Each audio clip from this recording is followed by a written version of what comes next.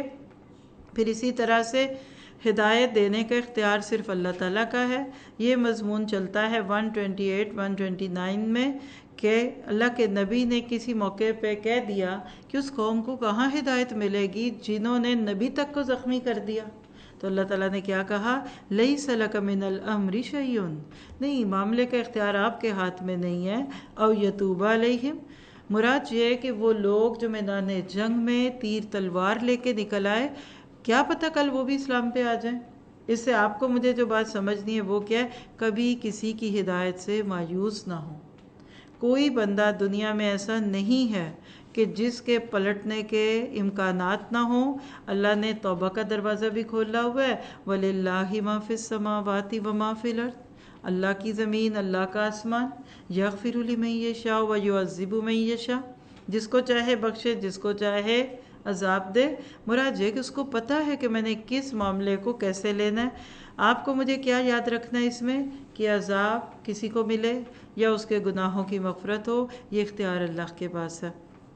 لیکن ہمارا ایمان ہے کہ اللہ تعالیٰ کبھی کسی پہ ظلم نہیں کرتے، اللہ تعالیٰ کسی پہ زیادتی نہیں کرتے۔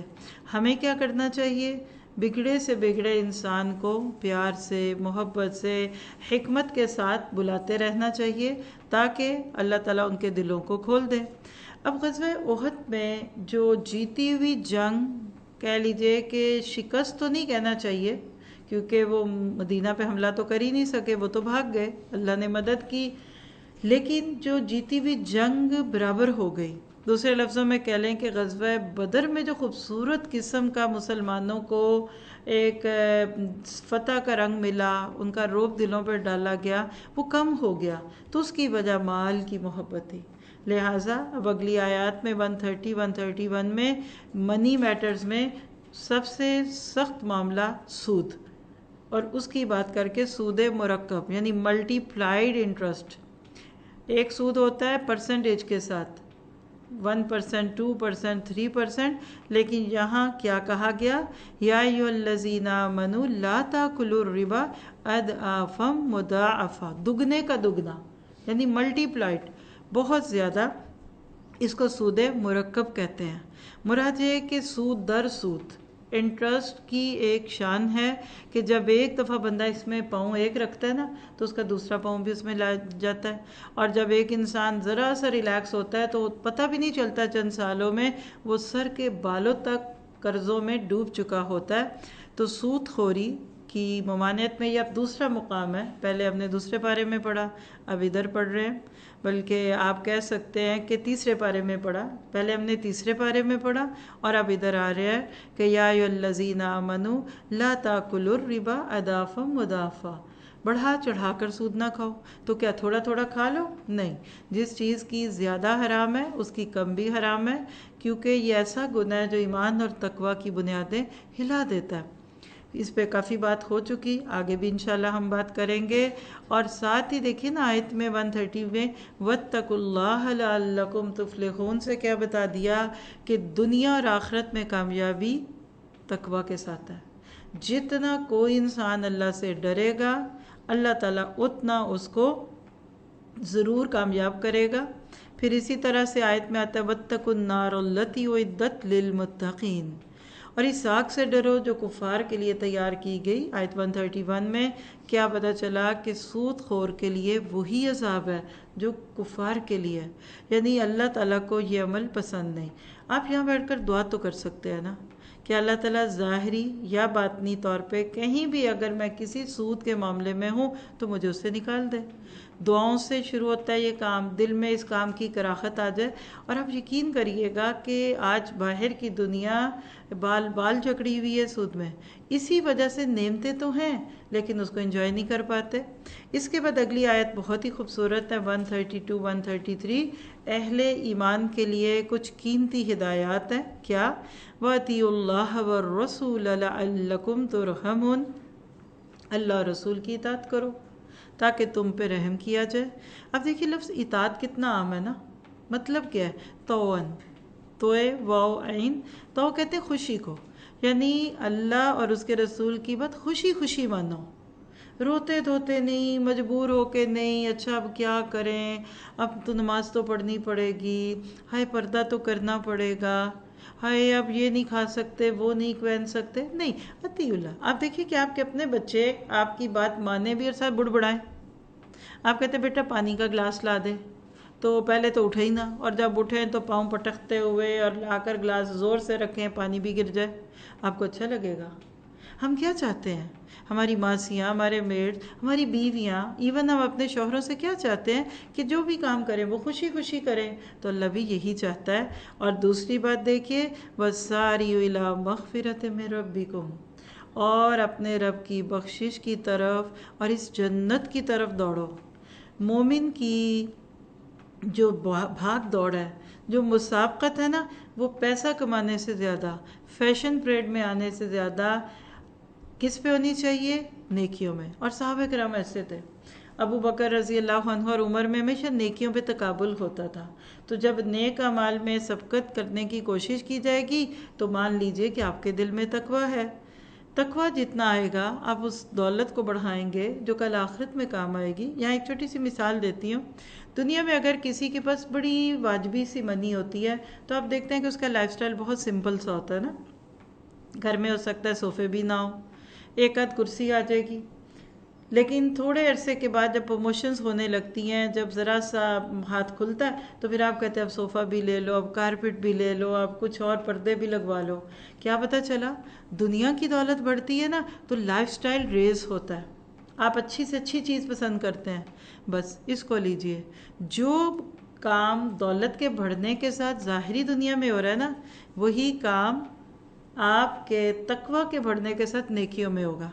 تھوڑے تقوی کے ساتھ ہم چھوٹے چھوٹے کاموں پہ بڑا خوش ہو رہے ہوتے ہیں، شکر ہے میں یہ تو کر رہی ہوں، اچھا اس سے تو اچھی ہوں اس سے تو اچھی ہوں، لیکن جتنا تقوی بڑھتا ہے پھر آپ کہتے ہیں 5 نمازیں یہ تو سبھی پڑھتے ہیں، مجھے تو کچھ ایکسٹرا پڑھنی چاہیے۔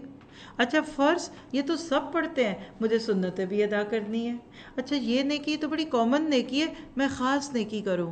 اور آپ نوٹ کرتے ہیں کہ صحابہ کرام کے دور میں لوگوں کی نظر نیکیوں پہ اسی لیے ہوتی تھی کہ وہ تقوی کو، نیکی کو دولت، ڈالر، پاؤنڈ، کرونز اس سے بھی بڑی چیز سمجھتے تھے۔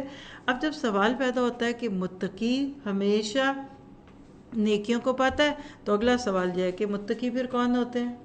اللہ نے آیت 134 سے 136 میں بڑی خوبصورت ایک لسٹ دے دی، جو آپ اور میں اپنے فیوچر میں عمل کے لیے بھی نوٹ کر سکتے ہیں۔ الذین ینفقون فی السراء والضراء، لسٹ آؤٹ کر لیجئے، تنگی اور ترشی دونوں میں، خوشی اور غمی، آپ کے پاس پیسے زیادہ ہیں یا کم، خرچ کرتے ہیں۔ یہ نہیں ہے کہ جب پیسے کم ہوئے تو جو دین پہ خرچ ہو رہا تھا وہی نکال دیا۔ پھر دوسری بات دیکھیے، والکاظمین الغیظ، غصے کو پینے والے۔ ایک جملہ نوٹ کر لیجئے، غصے کا نہ آنا کمال نہیں ہے، بلکہ اسے قابو میں رکھنا کمال ہے۔ جیسے کہتے ہیں کہ ایک شکاری جانور ہے تو اس کو ٹیم کیا جاتا ہے نا، سدھارا جاتا ہے، پھر وہ آپ کے لیے فائدہ مند ہوتا ہے۔ غصے کا نہ آنا کوئی خوبی نہیں ہے، کیونکہ اللہ نے غصہ اس لیے رکھا کہ اللہ کی نافرمانی کے کاموں کو دیکھ کر ہمیں غصہ آئے، لیکن غصے کا اظہار کیسے کرنا ہے، اس کے اوپر ایک پوری اینگر مینجمنٹ ہے۔ الحمدللہ ہم نے اس کو 1 سے زائد دفعہ کیا ہوا ہے۔ آپ ویب سائٹ کے آڈیوز میں جا کر اینگر مینجمنٹ کا ٹاپک چیک کریں، آپ کو انشاءاللہ بہت ہی فروٹفل چیز ملے گی۔ اپنا غصہ کیسے کم کریں، بچوں کا غصہ کیسے کم کریں، شوہر کا غصہ کیسے کم کریں، اور سو آن، اس قسم کی چیزیں، کیونکہ آج ہمارا ایک بہت بڑا مسئلہ غصہ بھی ہے، بات بات پہ غصے پہ۔ پھر اگلی علامت متقی کی، والعافین عن الناس، لوگوں سے درگزر کرنے والے، اگنور گریسفلی، فارگیو فارگیٹ۔ متقین کا عفو درگزر سب کے لیے ہوتا ہے، یعنی مومن دل میں بات نہیں رکھتا، چھوٹی چھوٹی باتوں پہ دوسروں سے الجھنے نہیں لگتا، اور ساتھ ہی فرما دیا واللہ یحب المحسنین، اللہ کو محسن اچھے لگتے ہیں، یعنی احسان کرنے سے انسان اللہ تعالیٰ کا محبوب بن جاتا ہے۔ پہلے غصے کو قابو کرے گا، پھر درگزر کرے گا، پھر احسان کرے گا۔ ایک لانڈی تھی کسی مالک کی، تو اس سے کچھ غلطی ہو گئی، قریب تھا کہ مالک اس کو غصے میں ڈانٹتا تو اس نے یہی آیت پڑھ دی. انہوں نے کہا جا تجھے چھوڑا، تو پھر اس کے بعد ہوتے ہوتے اس کو آزادی کر دیا. تو احسان کرنا چاہیے تاکہ اللہ تعالیٰ آپ پہ میرے پہ احسان کرے. پھر اگلی علامت دیکھیے والذین اذا فعلوا فاحشۃ، اور جب ان سے کوئی فحش کام ہو جاتا ہے، ناشائستہ کام ہو جائے یا کوئی گناہ کر لیں، تو فوراً اللہ کا ذکر اور اپنے گناہوں کے لیے استغفار کرتے ہیں. کیا پتہ چلا؟ متقی سے بھی گناہ ہو سکتا ہے. دیکھیں باہر جائیں گے پاؤں پہ مٹی پڑے گی، پانی کے پاس سے گزریں گے چینٹے پڑیں گے، کیلے کے چھلکے پہ پاؤں پھسلا لیکن اب پھسلتے تو نہیں جائیں گے. تو متقی کون ہے؟ کہ جو بہت کانشیس ہوتا ہے کہ میں غلط کام نہ کروں، لیکن اگر کبھی ہو جائے تو فوراً توبہ کرتا ہے. فَاسْتَغْفِرُوا لِذُنُوبِهِمْ کے لفظ ہیں توبہ کے بعد گناہ کرنا، توبہ کے بعد پھر گناہ نہ کرے. یہ نہیں کہ توبہ اور گناہ کا ایک کھیل بنا لے اور آہستہ آہستہ آہستہ آہستہ جب آگے بڑھتا جائے گا انسان تو اللہ تعالیٰ خود بخود اس کے دل میں اور زیادہ محبت نیکیوں کی ڈالتا ہے. تو لہٰذا خود کو اور اپنے ڈپینڈنٹس کو بڑے سائیکلوجیکل وے میں ڈیل کیا کریں.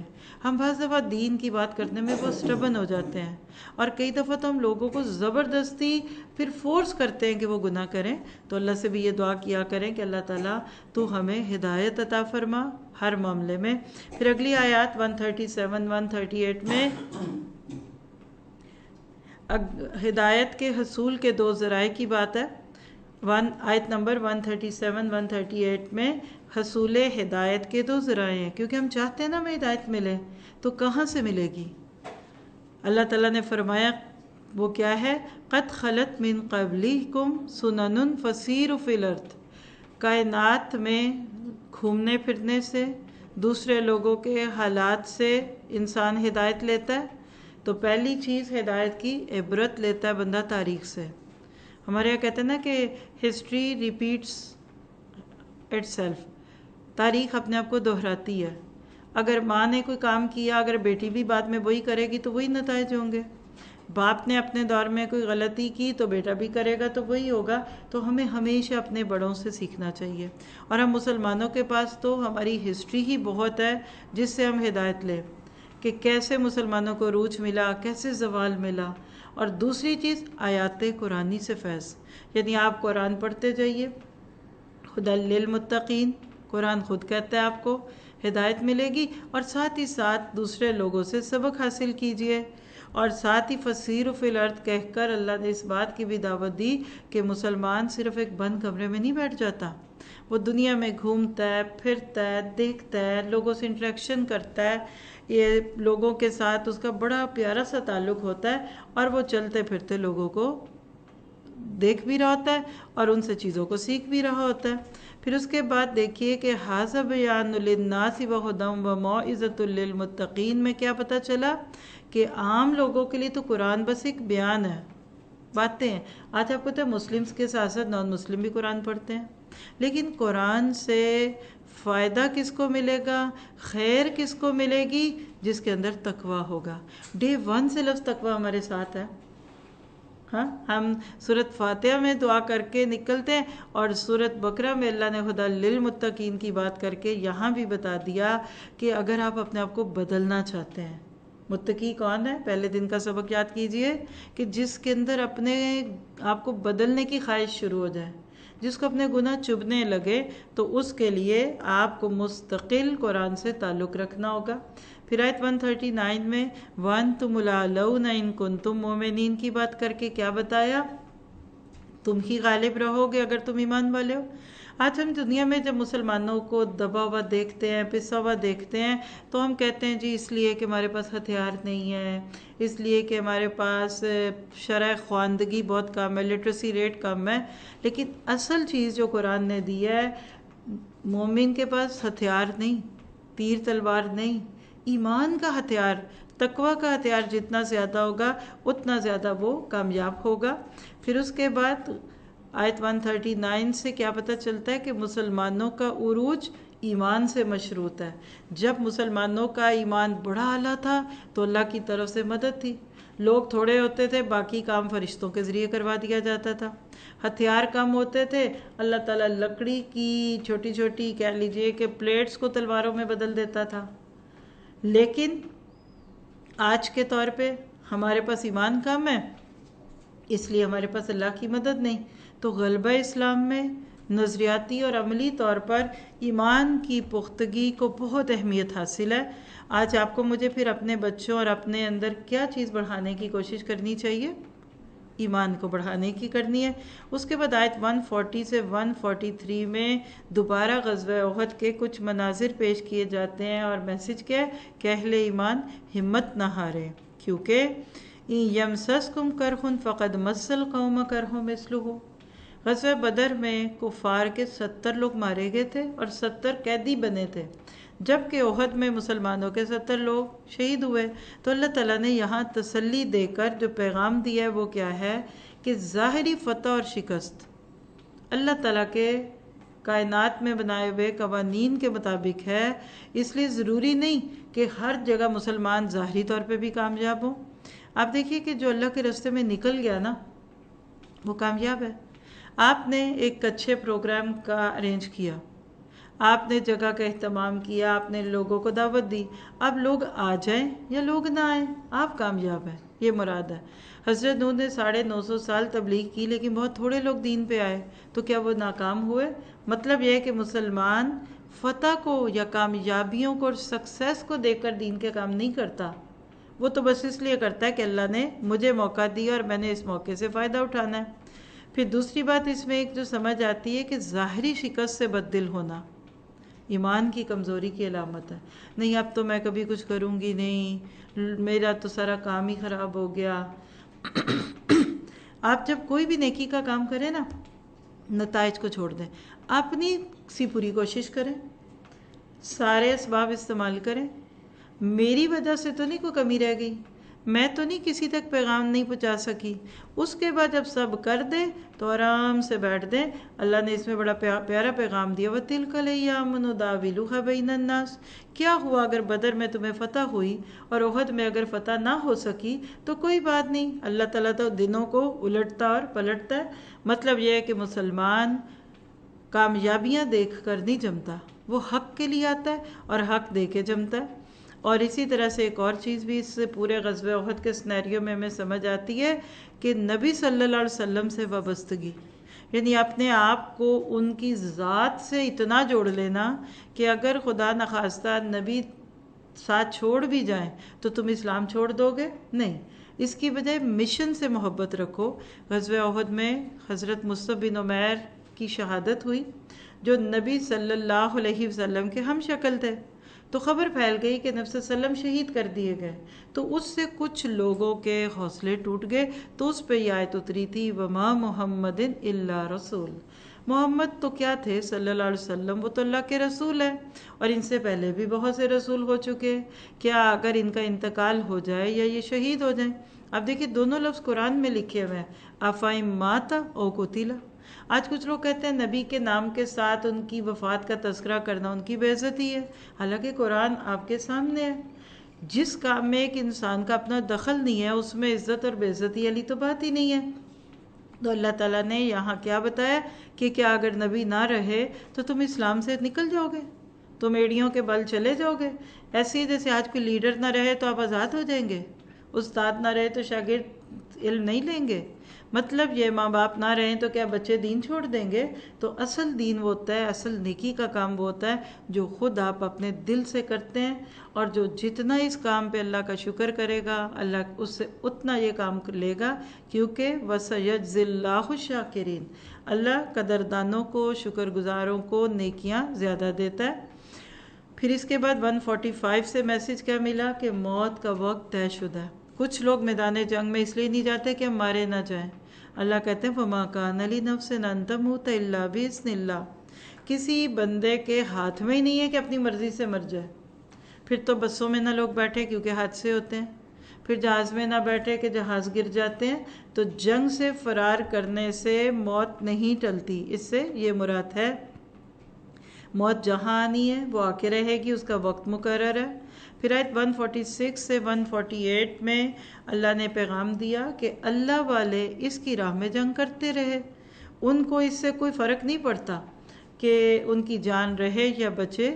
پچھلے انبیاء کی بات کر کے ان کے ساتھیوں کا یہاں تذکرہ ہے، وَقَأَيٍّ مِّن نَبِيٍّ قَاتَلَ مَعَهُ رِبِّيُّونَ، یعنی نبیوں نے اللہ کے رستے میں جب لوگوں کو پکارا تو اللہ نے ان کو چنے ہوئے لوگ دے دیے۔ یہ بہت ہی خوبصورت آیت ہے۔ صحابہ کرام تو محمد مصطفیٰ صلی اللہ علیہ وسلم کے ساتھی تھے نا، پچھلے نبیوں کو بھی اللہ نے بڑے پیارے ساتھی دیے، اور آج بھی لکھ لیجئے قیامت تک کے لیے جو بندہ اخلاص کے ساتھ صحیح طریقے سے درست میتھڈالوجیز کو اختیار کر کے نبی صلی اللہ علیہ وسلم کے طریقوں کے مطابق دین کا کام کرے گا، اللہ اس کو مخلصین دے دے گا۔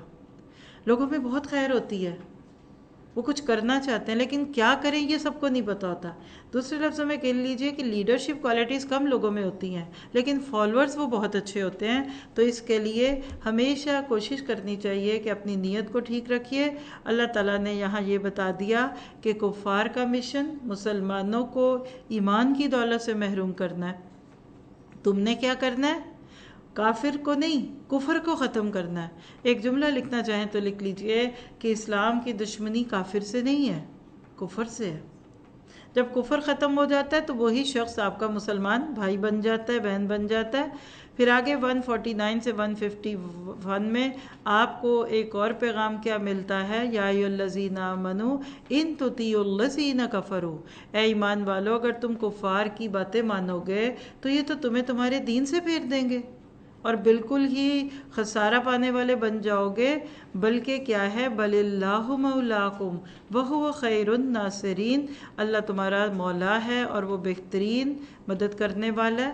اور اللہ نے اس آیت میں یہ بھی بتا دیا کہ کفار کے دل میں سچے مومنوں کا روب اللہ ڈال دیتا ہے، کیونکہ مشرک جو ہوتا ہے نا یہ بہت بزدل ہوتا ہے، جو اللہ سے ڈرے گا نا وہ بہت بہادر ہوگا۔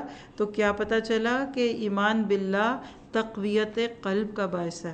آسان لفظوں میں بول دوں، جتنا آپ کا ایمان زیادہ ہوگا نا آپ کا دل اتنا مضبوط ہوگا، آپ چھوٹی سی چھوٹی بات پہ ہمت نہیں ہاریں گے۔ پھر ایک اور چیز جو پتہ چلتی ہے آگے 152 میں، وہ کیا ہے کہ نافرمانی کا نتیجہ ناکامی ہے۔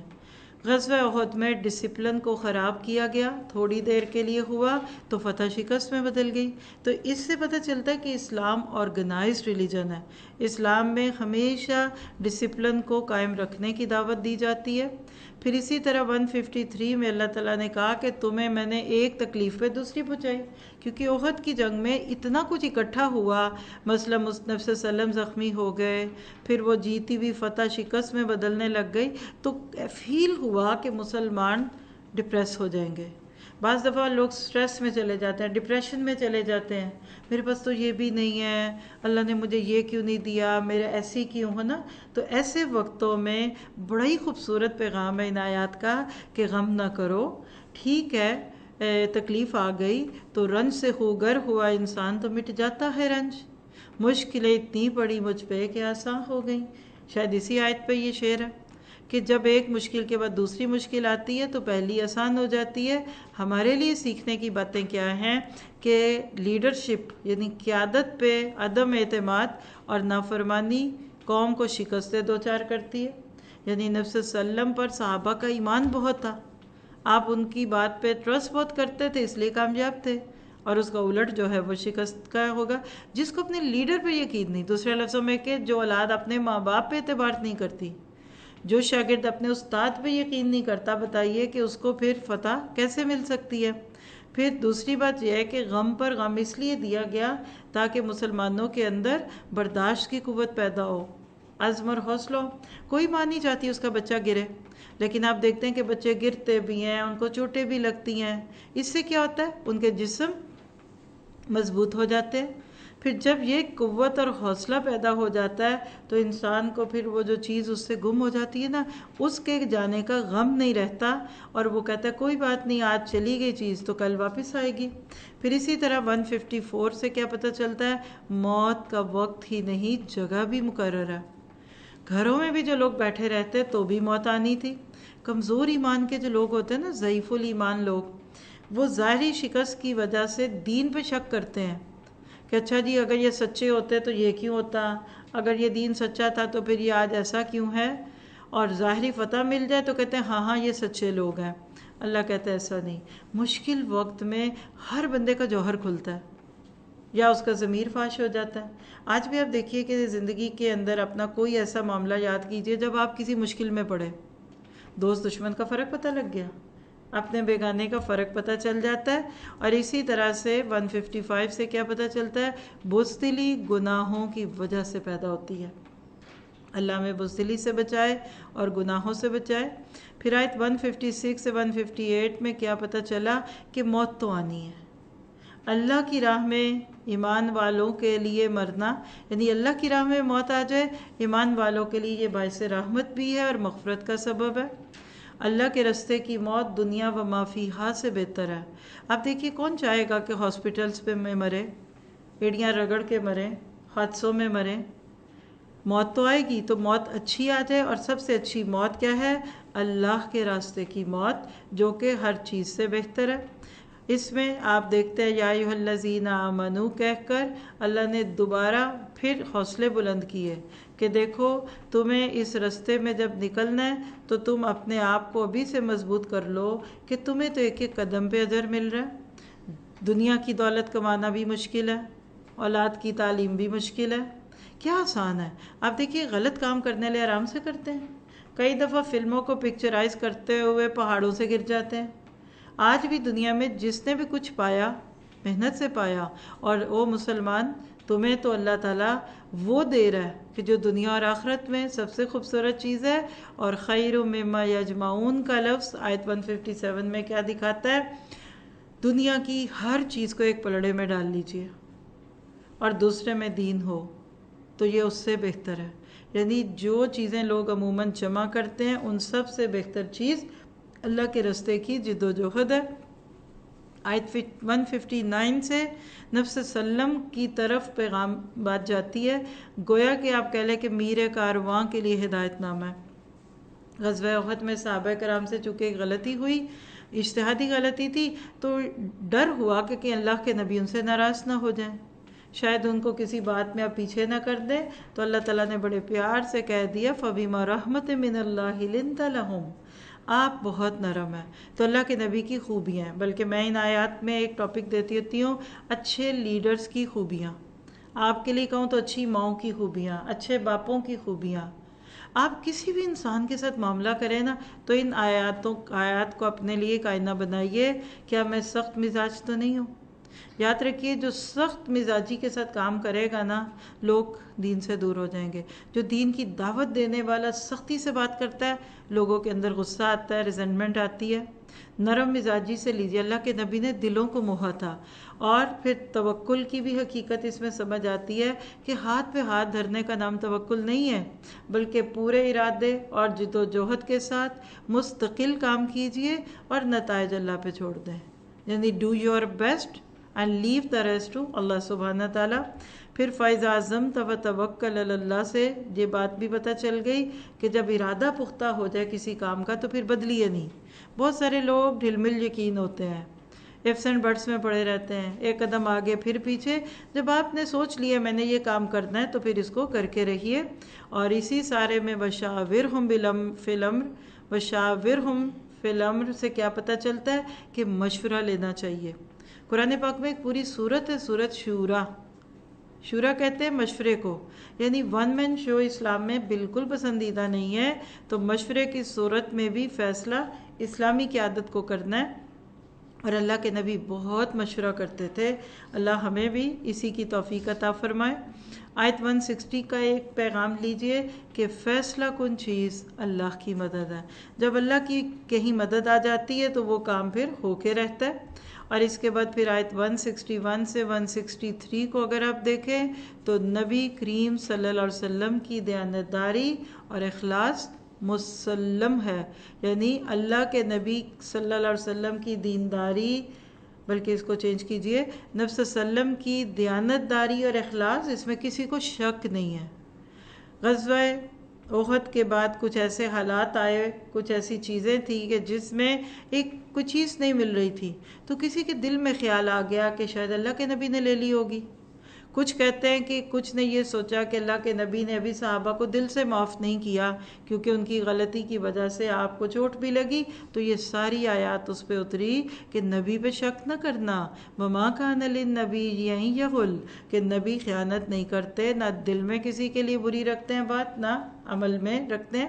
اور آیت 164 میں نبی صلی اللہ علیہ وسلم نے صالحین کی جماعت کیسے تیار کی۔ آج ایک اچھے لیڈر کو اچھے لوگ کیوں مل جاتے ہیں؟ اس لیے کہ وہ اس ساری خوبیوں کو جانتا ہے جو دوسروں میں ہوتی ہے۔ تو اس آیت میں نبی صلی اللہ علیہ وسلم کو ایک رحمت قرار دیا گیا، لقد من اللہ علی المؤمنین۔ آپ دیکھیے حضرت ابراہیم نے دعا کی تھی کہ ربنا وابعث فیہم رسولا، پھر دوسرے پارے میں آپ نے دیکھا کہ اللہ نے نبی کو بھیج دیا۔ اس پارے میں بھی آپ دیکھ رہے ہیں کہ نبی صلی اللہ علیہ وسلم کے وجود کو انسانیت پر ایک احسان قرار دیا ہے، کیونکہ آپ نے لوگوں کو کتاب پڑھ کر بتائی، لوگوں کا تزکیہ کیا، ان کو حکمت دی۔ تو آپ کے میرے لیے نبی صلی اللہ علیہ وسلم کا وجود ایک بہت بڑی رحمت ہے۔ کیسے صالحین کی جماعت تیار کی آپ نے لوگوں کا تزکیہ اور تربیت کیسے کی؟ ان کو محبت دے کر اور ان کو کتاب سے جوڑا، ہدایت دی، تزکیہ نفس کیا۔ اسی طرح سے علم اور حکمت، یہ سب چیزیں اللہ تعالیٰ کی طرف سے عظیم احسانات ہیں۔ آج آپ بھی چاہتے ہیں کہ آپ کے ارد گرد اچھے لوگ رہیں، تو آپ کو بھی نبی صلی اللہ علیہ وسلم کے اس اسوے پہ عمل کرنا ہوگا۔ اس کے بعد اب غزوہ احد کا ٹاپک ریپ اپ ہو رہا ہے۔ آیت 165 سے 168 میں غزوہ احد میں شکست کی وجہ اور اس کی حکمتوں پہ بات ہو رہی ہے۔ اولم اصابتکم مصیبت، اللہ تعالیٰ کہتے ہیں جب بھی کبھی تمہیں کوئی مصیبت پہنچتی ہے تو یاد کیا کرو تم نے بھی تو اس سے پہلے ایسی کوئی مصیبت پہنچائی تھی۔ اشارہ ہے بدر اور احد کے جو مختلف معاملات تھے، اس میں ہمیں کیا اس سے سبق لینا ہے کہ قیادت کی نافرمانی کا نتیجہ شکست کی صورت میں نکلتا ہے، مصیبت اور رسوائی آتی ہے۔ اور صحابہ کرام الحمدللہ اس بات کو بہت اچھی طرح سے جانتے تھے۔ پھر جنگی حالات میں مومنین اور مجاہدین کا ساتھ نہ دینا اور لا تعلق رہنا، یہ نفاق اور کفر سے قربت کی علامت ہے۔ یعنی اگر آج کے دور میں اسلام کو ہماری ضرورت ہے اور ہم کہتے ہیں نہیں جی ہم تو اپنے کام میں مگن ہیں، ہمارے پاس تو وقت ہی نہیں ہے، تو یہ اپنے آپ کو خطرے میں ڈالنے والی بات ہے۔ پھر اسی طرح ایک اور لیسن ہے غزوہ احد میں، اس کی شکست کے سبق سے جو ہمیں بات ملتی ہے کہ منافقین ہی اہل ایمان کی پالیسیز کو اپنی تخریبی تنقید کا نشانہ بناتے ہیں۔ یعنی جو کام نہیں کرتے نا وہ تنقید بہت کرتے ہیں، یہ مراد ہے اس سے۔ ہر بات میں کہتے تھے اللہ کے نبی کی پلاننگ ٹھیک نہیں تھی، کیوں باہر نکلے، مدینہ میں ہی رہ لیتے۔ تو اللہ تعالیٰ کہتے ہیں کہ منافق موت اور حیات کو اللہ کے قبضہ قدرت میں نہیں بلکہ زمانے کے حوادث کا نتیجہ قرار دیتا ہے۔ نہ جاتے تو نہ مارے جاتے، اچھا گھر میں رہتے تو نہیں۔ تو ادھر سے آپ کے میرے لیے عمل کا نقطہ کہ ہمیشہ تقدیر پہ راضی رہیے۔ غزوہ احد میں چونکہ 70 لوگ شہید ہو گئے، تو آیت 169 سے 171 میں شہداء کے لیے انعامات ہیں۔ اللہ تعالیٰ نے ان کی خوشخبریاں دیں کہ وَلَا تَحْسَبَنَّ الَّذِينَ قُتِلُوا فِي سَبِيلِ اللَّهِ أَمْوَاتًا، یعنی شہداء کو مردہ نہ کہو، مراد یہ کہ وہ مشن جس پہ وہ مرے ہیں وہ زندہ ہے۔ جسمانی طور پہ تو ظاہر ہے کہ وہ فوت ہوئے، ان کی بیویاں بیوہ ہو گئیں، ان کے بچے یتیم ہو گئے، ان کی وراثت بٹ گئی۔ مراد کیا ہے کہ ان کی روحیں زندہ رہتی ہیں، اور احادیث سے ہمیں ملتا ہے یہ مقام کہ بَلَخْیَانَ عِنْدَ رَبِّهِمْ يُرْزَقُونَ، اللہ شہید کو عالم برزخ میں بھی جنت میں لے جاتا ہے۔ بس ایک بات سمجھ لیجئے کہ عام مومنین مرنے کے بعد قیامت تک کا وقت قبر میں یعنی برزخ کے عالم میں گزارتا ہے، پھر بعد میں جب قیامت آئے گی تب جنت میں داخل ہوگا۔ لیکن شہید کو اللہ تعالیٰ کسی سبز پرندے کے قالب میں ڈھال کر جو بھی اس کا مقام ہوگا اس کو جنت میں بھیج دیتے ہیں۔ اب بتائیے کتنا لوگ ڈرتے ہیں قبر سے، عذاب قبر۔ تو اللہ تعالیٰ ان ساری چیزوں سے بچا لیتا ہے جب ہم اس کے رستے میں کام آ جاتے ہیں۔ پھر اس میں ایک اور چیز کیا پتہ چلی کہ جو لوگ اللہ کے پاس چلے گئے وہ اس دنیا والوں سے تو اچھے ہی رہ گئے نا، اور پھر ایک اور بات ہے کہ ہر نعمت کا سرچشمہ اللہ کی طرف ہے، کیونکہ بنعمت من اللہ و فضل، اللہ کی نعمت اور اس کے فضل سے، یعنی جب اللہ کسی کو کوئی نعمت دے دیتا ہے تو اس کے بعد وہ نعمت کم نہیں ہوتی۔ پھر اس کے بعد شہیدوں کو خوف اور غم سے پاک زندگی ملے گی۔ زخموں سے چور صحابہ کرام کی جرأت اور بہادری کا تذکرہ آگے آ رہا ہے۔ غزوہ احد ہو گئی، دشمن بھاگ گیا، اب مسلمان تو بہت ہی تکلیف میں تھے نا، دیکھیں نا، فتح ہو جائے تو انسان کامیابی کے نشے میں ہی تھکتا نہیں ہے۔ اب سارا دن لگا کر ایک دعوت تیار کرتی ہیں، تھکی ہوئی ہیں جو بھی ہے، لیکن دعوت بہت اچھی رہی، مہمان بہت خوش گئے، کھانا بہت اچھا تھا، آپ کو بھی خوشی ملی، تو رات کو ایک سینس آف اچیومنٹ ہوتا ہے نا۔ لیکن خدا نہ خواستہ محنت بھی ہو اور نتائج اچھے نہ نکلیں تو انسان ٹوٹ جاتا ہے۔ احد کی جنگ بالکل ایسی ہی جنگ تھی، اور جب جنگ ختم ہوئی دشمن بھاگ گیا۔ اللہ کے نبی صلی اللہ علیہ وسلم کے دل میں خیال آیا کہ کہیں واپس نہ آ جائیں، ابو سفیان اپنے قافلے کو لے کر واپس نہ آئے، یعنی بدر کے بعد، یعنی اس کے اندر کئی واقعات آتے ہیں۔ اگر آپ آیت 172 سے 175 کی تفسیر پڑھیں نا تفاسیر میں، تو ایک تو حمراء الاسد کا واقعہ اس میں آتا ہے، بعد اس میں بدر صغریٰ کہتے ہیں، لیکن آپ کے میرے لیے جو اس میں بات ہے وہ کیا ہے کہ مسلمان صحابہ کے جذبے بہت پکے تھے۔ اللہ کے نبی نے کہا کہ ہم واپس جائیں گے دشمن کا پیچھا کرنے، سب چل پڑے۔ ہمارے خدا نخواستہ کوئی ایک فوت ہو جائے، ہمارے تو مہینوں تک اس کا سوگ منایا جاتا ہے۔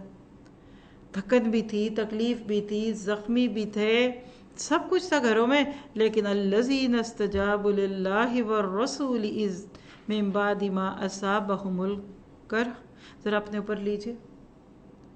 ہمیں مولوی صاحب ایک سپارہ پڑھانے کے بعد کہیں کہ چلے ذرا آج کی تراویح میں اگلا بھی سپارہ پڑھ لیں، تو کتنے بیٹھے رہتے ہیں؟ چلے آج ہم اس پارے کے بعد اگلا بھی شروع کر لیتے ہیں، تو کتنے بیٹھے رہیں گے؟ ہم تو ایک دو منٹ آگے پیچھے ہونے سے بے چین ہونے لگتے ہیں۔ صحابہ زخموں میں ہے، چور ہے، تکلیف میں، اللہ کے نبی نے کہا ابھی نہیں، ہتھیار اٹھانے چلو چلتے ہیں، سب نے پیچھا کیا لشکر کا۔ اور یہ غزوہ بدر کے بعد کا واقعہ زیادہ صحیح روایت سے ملتا ہے۔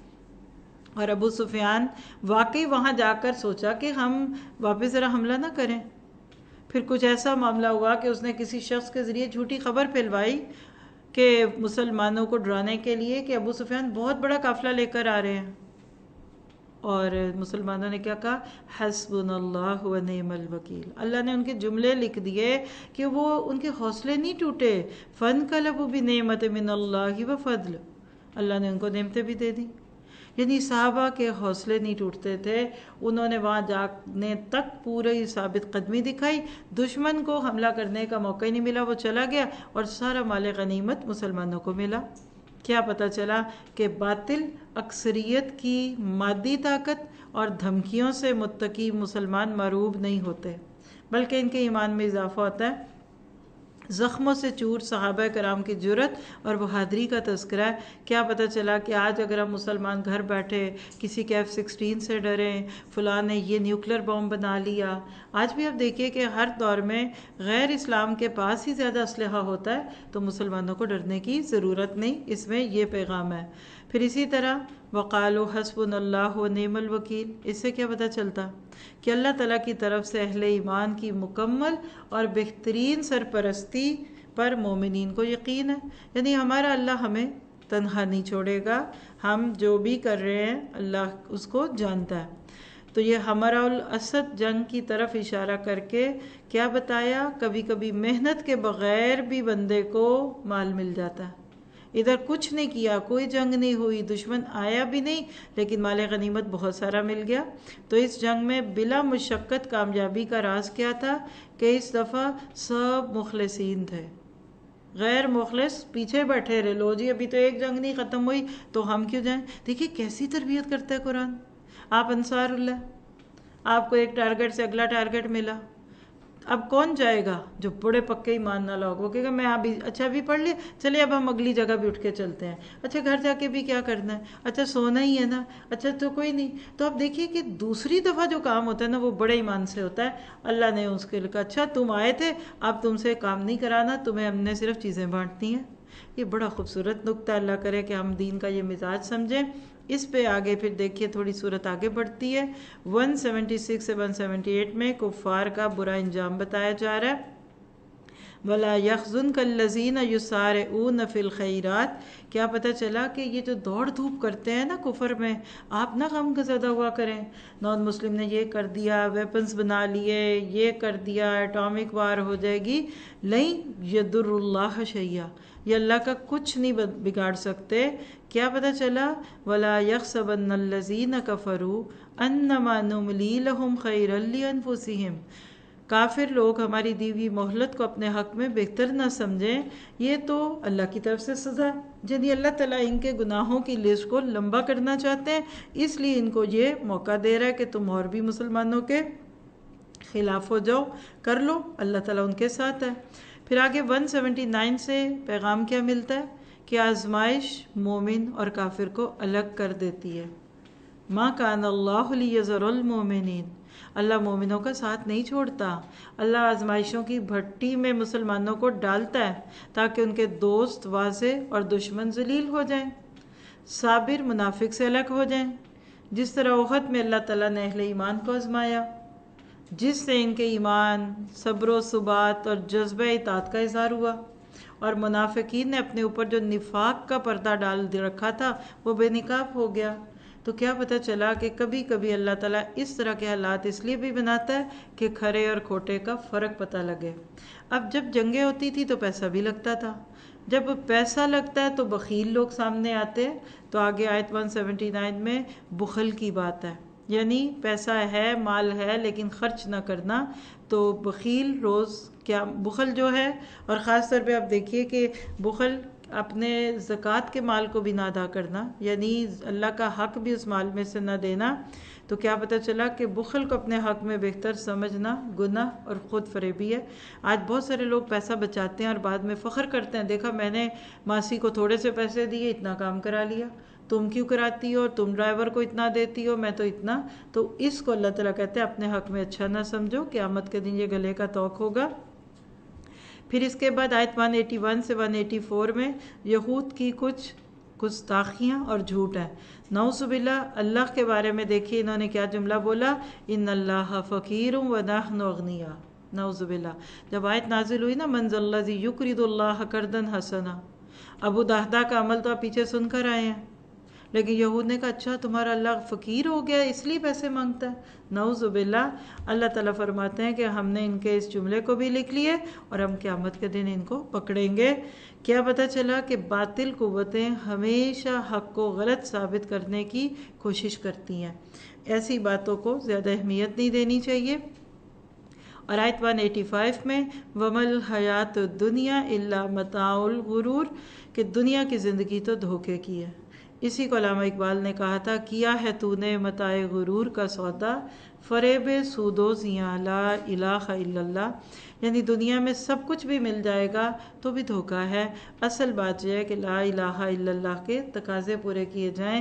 اصل کامیابی جہنم سے نجات میں ہے. پھر آیت 186 میں اب آپ کہہ لیجئے کہ سورت اپنے خاتمے کی طرف آ رہی ہے. مخالفت کے جواب میں صبر اور تقوی کی نصیحت ہے، اور مسلمانوں کو ایک پیغام دیا جا رہا ہے کہ لَتُبْلَوُنَّ فِي أَمْوَالِكُمْ وَأَنفُسِكُمْ. تمہیں ضرور آزمائشیں آئیں گی، کبھی مالی معاملات میں آئیں گی، کبھی جانی مالوں میں آئیں گی. اہل کتاب سے تم روز نئی نئی باتیں سنو گے، مشرکین بھی تمہیں تکلیف دیں گے، لیکن وَإِن تَصْبِرُوا وَتَتَّقُوا. 2 ہتھیار لکھ لے مسلمان کے، صبر اور تقوی. صبر کیا ہے؟ Don't be reactionary. اور تقوی کیا ہے کہ اپنے دین کو اور مضبوطی سے پکڑ لو. فَإِنَّ ذَلِكَ مِنْ عَزْمِ الْأُمُورِ. یہ بہت ہی عزم اور بہت بڑے کام ہیں. اللہ ہمیں اس کی توفیق عطا فرمائے. پھر آیت 187 کا میسج لکھیے اہل کتاب کی اللہ تعالیٰ کی کتاب سے بے وفائی، یعنی انہوں نے اپنی کتابوں کو چھپایا تھا. اللہ نے تو کیا کہا تھا کہ تم لَتُبَيِّنُنَّهُ لِلنَّاسِ، اپنی کتابوں کو عام کرو گے، وَلَا تَكْتُمُونَهُ، اور چھپاؤ گے نہیں. افسوس کی بات ہے آج امت مسلمہ نے بھی اس کتاب کو اتنا عام نہیں کیا جتنا کرنے کی ضرورت تھی. اللہ تعالیٰ آپ سے مجھ سے یہ خدمت لے لے. پھر آیت 188 سے 189 تعریف اور تحسین کی خواہش عذاب سے دوچار کرے گی. یعنی کچھ لوگ ہیں کرتے دھرتے کچھ نہیں لیکن چاہتے ہیں کہ تعریفیں بڑی ہوں. لا تحسبن الذین یفرحون بما اتوا ویحبون ان یحمدوا بما لم یفعلوا. دیکھیے کچھ کام کر کے بھی تعریف کرانا اچھی بات نہیں ہے لیکن کام نہ کر کے تعریف کرانے کا شوق تو برا ہے. مثلا سموسے بنائے آپ کی بہو نے اور آپ پیش کر رہے ہیں کہ میری بیٹی نے بنائے ہیں. تعریفیں بیٹی کی ہو جائیں یہ تو بڑی زیادتی کی بات ہے نا. تو کیا پتہ چلا کسی نہ کردہ عمل پر تعریف ہو آپ کی برائی بیان کی جائے تو یہ بہت ہی بری بات ہے. یعنی یہ تو کہہ لیجئے کہ عذاب سے دوچار کرنے والی بات ہے. اور اس کے بعد پھر آخری رکوع ہے. نبی صلی اللہ علیہ وسلم فجر سے پہلے جب تہجد کے لیے اٹھتے تھے تو اس رکوع کی تلاوت کرتے تھے. آیت 190 سے لے کے آنورڈ سورت کے آخر تک پورے رکوع میں میسج کائنات کی تخلیق پہ غور ہے. پتہ کیا چلا جتنا کائنات پہ غور و فکر کرو گے اللہ کا قرب ملے گا.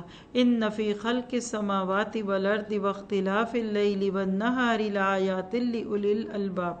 افسوس کی بات ہے کہ آج ہم مسلمانوں نے غور و فکر چھوڑ دیا, ریسرچ ورک چھوڑ دیا, ستاروں پہ کمندے ڈالنا چھوڑ دیا. اسی لیے جن لوگوں نے یہ کام کیا وہ دنیا کے امام بن گئے.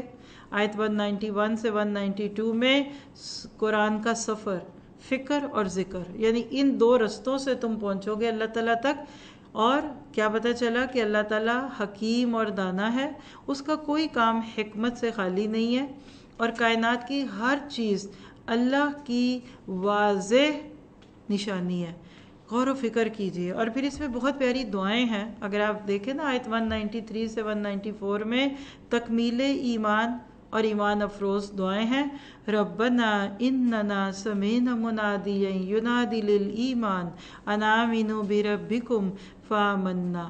آپ ان دعاؤں پہ آمین کہیں. اور آپ سوچئے کہ جب نبی صلی اللہ علیہ وسلم فجر کے وقت یہ دعائیں پڑھتے ہوں گے, یعنی بلکہ فجر سے بھی پہلے, تو کیا خوبصورت وہ وقت ہوتا ہوگا کہ ربنا فاغفر لنا ذنوبنا وکفر عنا سیئاتنا وتوفنا مع الابرار ربنا وآتنا ما وعدتنا علی رسلک ولا تخزنا یوم القیامہ یوم القیامت انک لا تخلف المیعاد. تو آج سے آپ بھی عمل شروع کیجئے, دیکھ کے پڑھ لیجئے. یہ آخری رکوع کوئی بھی بک ہے یا کہیں بھی لکھا ہوا ہے تو ادھر سے دیکھ کر آپ پڑھیے. اس میں ایک لفظ آیا ابرار. ابرار کون ہوتے ہیں؟ بر سے نیکیاں کرنے والے, کامیاب جو اللہ سے خوف کرتے ہیں اور اس کی نافرمانی سے بچتے ہیں اور نیک اعمال کے ذریعے اس کی قربت حاصل کرتے ہیں اور اپنے راز اور اعلانیہ میں خوف خدا دل میں رکھتے ہیں. یعنی ڈھکے چھپے ہر وقت اللہ سے ڈرتے ہیں. لوگوں میں ہوتے ہیں پھر بھی ڈرتے ہیں اور لوگوں سے علاوہ تنہائی میں ہوتے ہیں تو ڈرتے ہیں. اور ایک اور بات اس سے نوٹ کیجئے, الایمان بین الخوف والرجا. ایمان خوف اور امید کے بیچ کی چیز ہے. مومن کو اپنے گناہوں کا ڈر بھی ہوتا ہے, ہائے اللہ نے مجھے پکڑ لینا ہے, لیکن ساتھ ہی اللہ تعالیٰ کی رحمت کی امید بھی ہوتی ہے. پھر آیت 195 کا ٹاپک لکھیے, افلاک سے آتا ہے نالوں کا جواب آخر. جو دروازہ نوک کرتا ہے ایک دن دروازہ کھلوا ہی لیتا ہے. من جد وجد عربی کا ایک محاورہ ہے, جو کوشش کرے گا وہ پائے گا. یعنی فاستجاب لہم ربہم, بس ان کے رب نے ان کی دعائیں قبول کر لیں اور اللہ دعائیں قبول فرماتا ہے. اور کیا پتہ چلا کہ فطری خصوصیات میں مختلف ہونے کے باوجود عورت اور مرد کے درمیان کوئی فرق نہیں ہے. کمال حاصل کرنے میں, جنت حاصل کرنے میں, نیکیاں پانے میں. آج اللہ نے ضرورتاً کچھ چیزیں کم رکھی ہیں, اگلے پارے میں اس پہ تھوڑی بات ہوگی انشاءاللہ. لیکن یہاں سمجھیے کہ عورت اور مرد دونوں سیم درجے کی جنت میں جا سکتے ہیں اپنے اعمال کے ذریعے. پھر ایک اور چیز پتہ چلی کہ طبعی تقاضوں میں اختلاف حسن تخلیق کی علامت ہے. اللہ نے کئی رنگوں کے پھول بنائے, کئی طرح کے پرندے بنائے, بیوٹی ہے. کائنات میں آپ کو کوئی بہت بہادر دکھتا ہے, کوئی ذرا کم دکھتا ہے, کوئی خوبصورت ہے, کوئی کم ہے. تو اسلام عورت اور مرد کی بحث نہیں چھیڑتا, بلکہ اسلام تو حقوق نسواں کا سب سے بڑا علمبردار ہے. اسلام نے عورت کو بہت سارے حقوق دیے. پھر آیت 196-98 کا ٹاپک کیا ہے؟ کفار کی سرگرمیوں کا اثر نہ لو. یعنی اگر یہ کچھ موومنٹس کر رہے ہیں مسلمانوں کے خلاف، ڈونٹ وری. لا یغرنک تقلب الذین کفروا فی البلاد. کبھی کبھی حوصلہ ٹوٹتا ہے نا، پتہ نہیں کیا ہوگا، ہائے مسلمان سارے ختم نہ ہو جائیں. اللہ تعالیٰ کہتے ہیں نہ متاع قلیل ثم مأواہم جہنم وبئس المہاد. یہ تو بہت تھوڑا سا فائدہ ہے دنیا کا، اس کے بعد تو جہنم ہے اور وہ بری جگہ ہے. اور ساتھ ہی پھر جو ان کی کامیابی ہے، ترقی ہے، اس کو کیا کہا کہ کفار کا چلنا پھرنا، ان کی موومنٹ تمہیں دھوکے میں نہ ڈالے. یعنی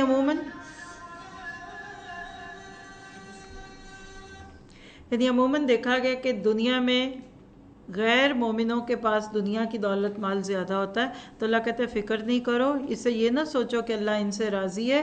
حقیقی زندگی تو آخرت کی زندگی ہے، اور وہاں کی کامیابی ہی اصل میں پوری کامیابی ہے. اور اس کے بعد پھر آیت 199 جو سیکنڈ لاسٹ آیت ہے سورت کی، اس سے کیا پتہ چلتا ہے کہ اہل کتاب میں بھی صالحین ہیں، جو کہ مضمون پیچھے گزر چکا. اور اس کے بعد پھر آیت 200 جو بہت خوبصورت طریقے سے پوری سورت آل عمران کو ایک اصول میں ڈالتی ہے، اور وہ کیا ہے؟ اللہ کی نافرمانی سے بچتے رہو. یا ایھا الذین آمنوا اصبروا وصابروا ورابطوا واتقوا اللہ لعلکم تفلحون. 4 پوائنٹس ہیں، یعنی 4 نکاتی ایجنڈا کامیابی کا. آخرت میں کامیابی چاہتے ہو، ایون دنیا میں چاہتے ہو، تو 4 کام کر لو. نمبر 1، اللہ کی راہ میں استقامت سے ڈٹے رہو. پھر صبر اور استقامت میں کفار سے بازی لے جاؤ. آپس میں جڑے رہو اور ڈسپلن یعنی نظم و ضبط کی پابندی کرتے رہو.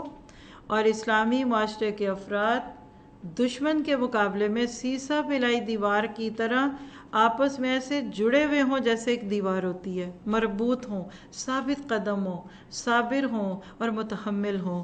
اور اللہ تعالیٰ آج امت مسلمہ کو ان ساری خوبیوں سے متصف کر دے.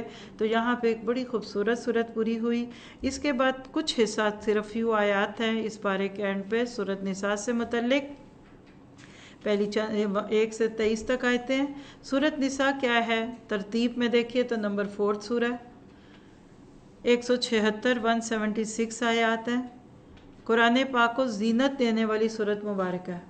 آپ کہہ سکتے کہ صورت میں فیملی سیٹ اپ، خاندانی نظام، اس کے اندر کامیاب گھرانے کیا ہوتے ہیں، خاندان کیا ہوتا ہے، بڑی خوبصورت کمپریہنسو سی جامع صورت ہے. اور اللہ کے نبی کی ایک روایت جو دارمی میں ہے کہ صورت نساء کیا ہے؟ وَالنِّسَاءُ مُحَبِّرَةٌ، سجاوٹ. حبر کہتے ہیں سجاوٹ کو، سیاہی کو بھی کہتے ہیں. مطلب یہ ہے کہ یہ قرآن پاک کو سجانے والی ایک صورت ہے. آئیے ذرا پوری صورت کے لفظ جو آیتیں ہیں اس کا بریک ڈاؤن دیکھ لیتے ہیں.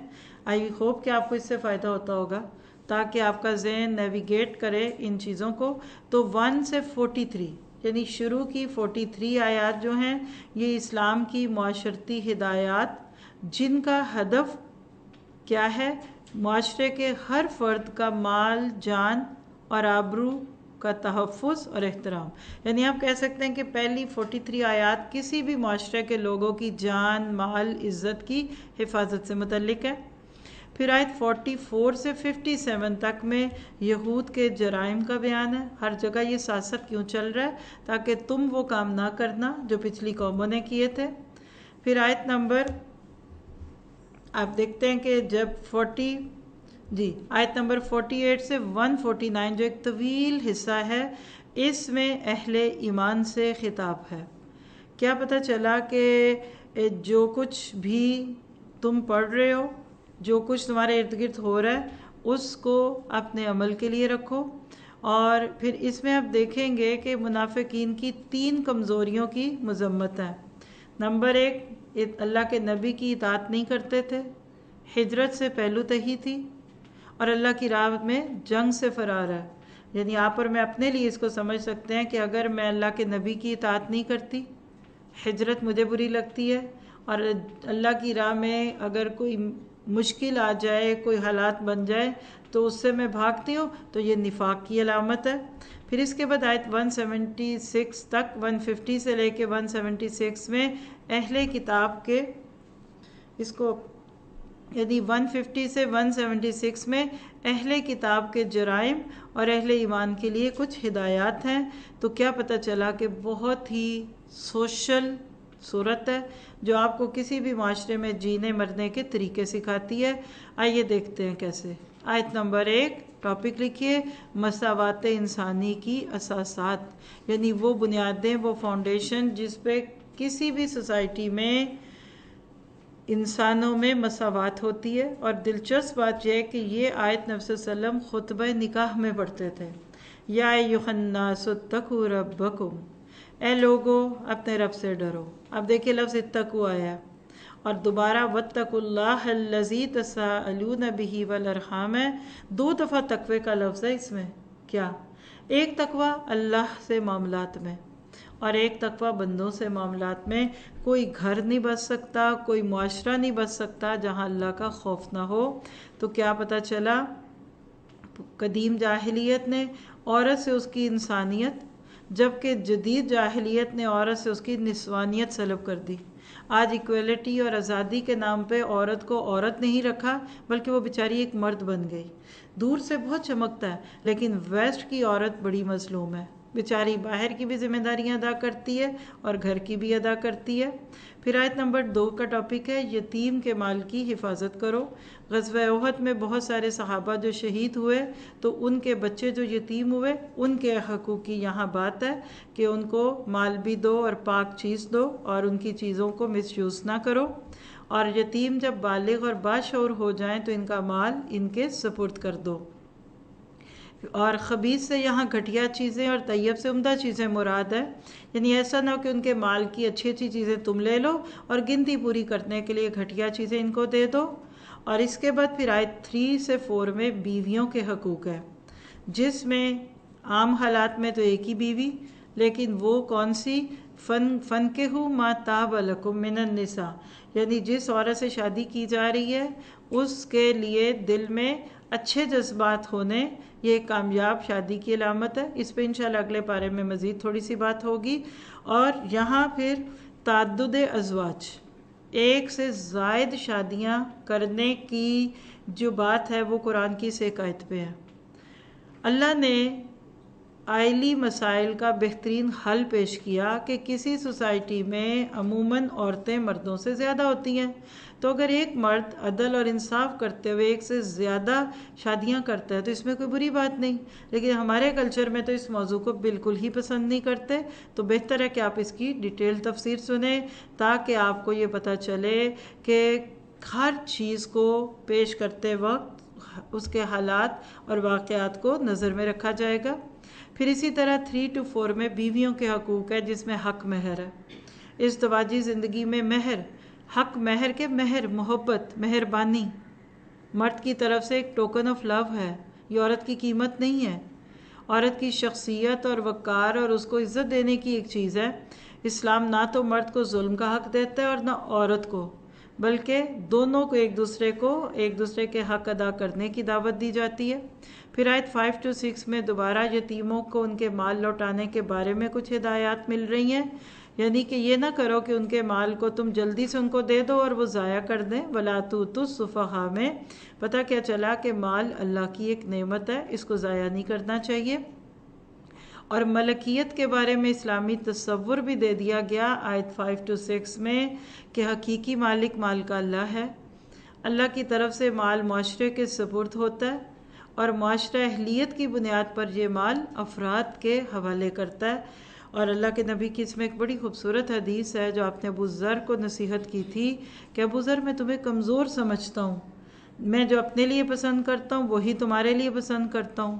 تم کبھی 2 لوگوں پر امیر نہ بننا اور نہ کسی یتیم کے مال کی سرپرستی قبول کرنا. یہ صحیح مسلم کی روایت ہے.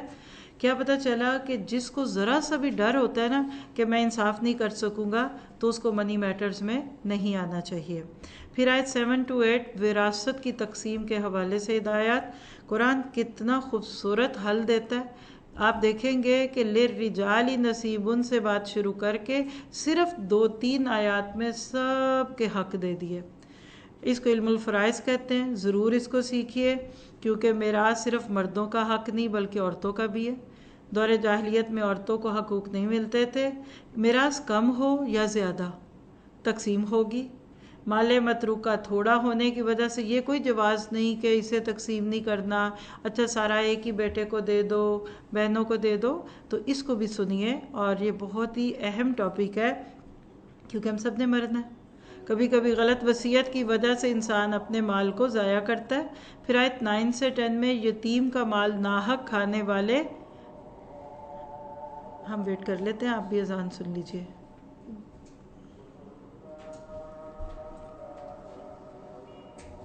اشہد ان لا الہ الا اللہ،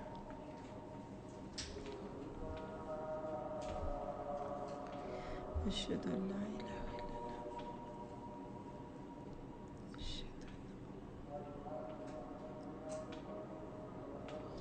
اشہد ان محمد رسول اللہ،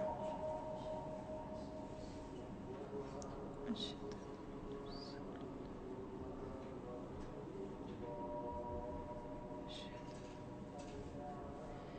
لا حول ولا قوة الا باللہ۔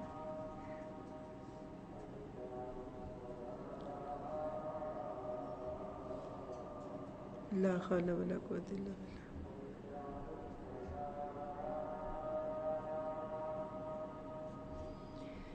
لا حول ولا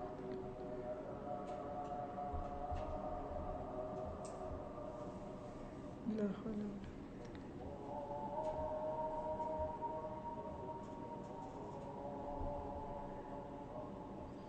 اللہ اکبر، لا الہ الا اللہ رب حاسد۔ الحمدللہ۔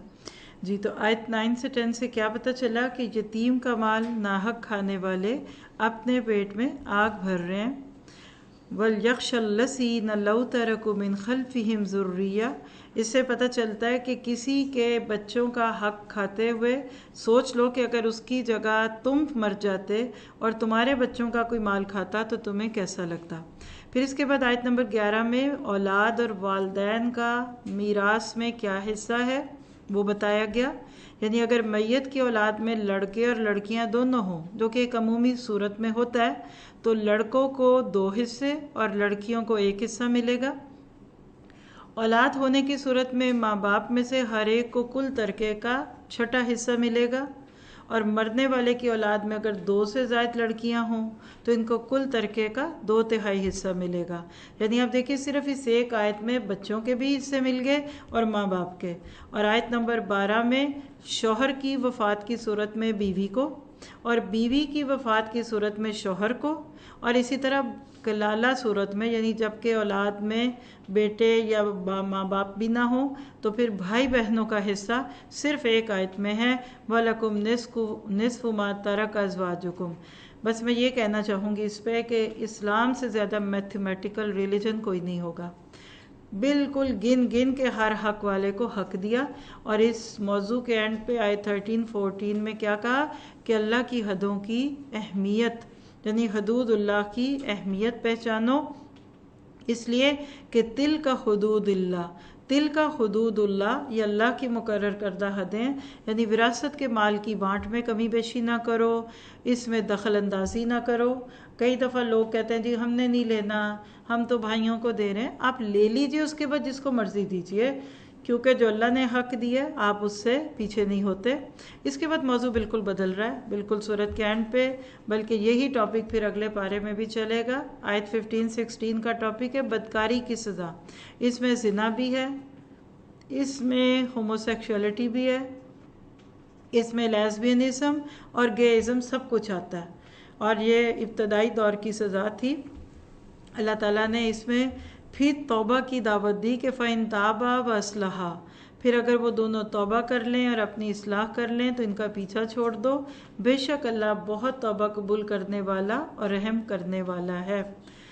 بدکاری کی سزا میں 4 گواہوں کی شرط رکھی گئی ہے، یعنی کوڑے ہیں اگر اس میں تو اس میں 4 گواہ بھی ہیں، اور 4 گواہ کب ہوں گے؟ جب یہ کام کھلم کھلا محفلوں میں، کلبوں میں ہوگا، اوپن ایئر ہوگا، تاکہ لوگوں کی عزت سے کوئی نہ کھیلے۔ آج یہ ساری چیزیں سورۃ نور میں انشاءاللہ اس پہ تھوڑی ہم بات زیادہ کر لیں گے۔ اور آیت 17-18 میں توبہ کا بڑا خوبصورت نقطہ نظر ہے کہ توبہ کس کی قبول ہوتی ہے اور کس کی نہیں ہوتی۔ انما التوبۃ الی اللہ کہہ کر اللہ نے بتا دیا کہ توبہ ان کی قبول ہوتی ہے جن سے غلطی سے گناہ ہو جاتا ہے لیکن فوراً توبہ کر لیتے ہیں، ڈیلی ڈیلی نہیں کرتے، ٹھیک ہے۔ لیکن جو موت نظر آنے تک گناہ میں مگن رہیں ان کی توبہ قبول نہیں ہوتی۔ اور آیت 19 سے 21 خواتین کے ساتھ ظلم کی مختلف صورتیں تھیں۔ مثلاً اگر کوئی شخص فوت ہو جاتا تو اس کی بیوی کو اگلے نکاح سے بھی روک لیتے، بلکہ اس کو مال ورثہ سمجھ لیتے۔ تو اس طرح کی بہت ساری چیزوں کو یا ایھا الذین آمنوا سے آگے تک اللہ نے مخاطب کر کے کیا بتایا کہ خواتین کے ساتھ ظلم نہ کرو۔ اگر طلاق دی ہے تو اس کو حق مہر واپس کرو۔ اگر خود عورت طلاق لیتی ہے خلا کی صورت میں تو اور بات ہے، اور اگر کسی کو بہت دے چکے ہو ایز اے وائف لیکن طلاق کی صورت میں اسے واپس نہیں لوگے، قنطار کا لفظ آیا ہے یعنی خزانہ ہیپس آف منی بھی دیے ہیں تو اسے واپس نہ لو، حق مہر بھی واپس نہیں لیا جائے گا۔ اور آیت 22 میں سوتیلی ماں سے نکاح کی ممانعت ہے۔ وَلَا تَنْكِحُوا مَا نَكَحَ آبَاؤُكُمْ۔ آپ دیکھیے جب انسان اخلاق سے گرتا ہے تو اس طرح کے کام ہوتے ہیں۔ عرب معاشرے میں لوگ اپنی ہی سوتیلی ماں سے نکاح کر لیتے تھے جو اسلام نے اس کی اجازت نہیں دی۔ اور اس کے بعد پھر آخری آیت 23 میں محرمات کی بات ہے۔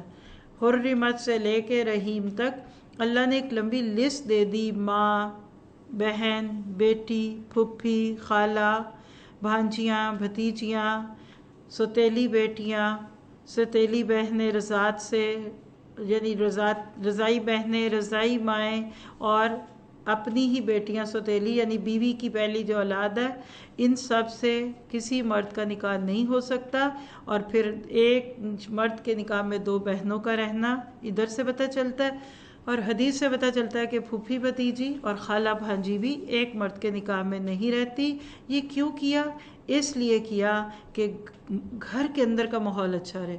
آپ سوچئے کہ اگر بھائی بہن کا بھی نکاح ہو سکتا تو گھروں میں کیا حالات ہوتے۔ تو اللہ تعالی ہمیں اسلام کی قدر کی توفیق عطا فرمائے۔ سبحان ربک رب العزت عما یصفون والسلام علی المرسلین والحمد للہ رب العالمین۔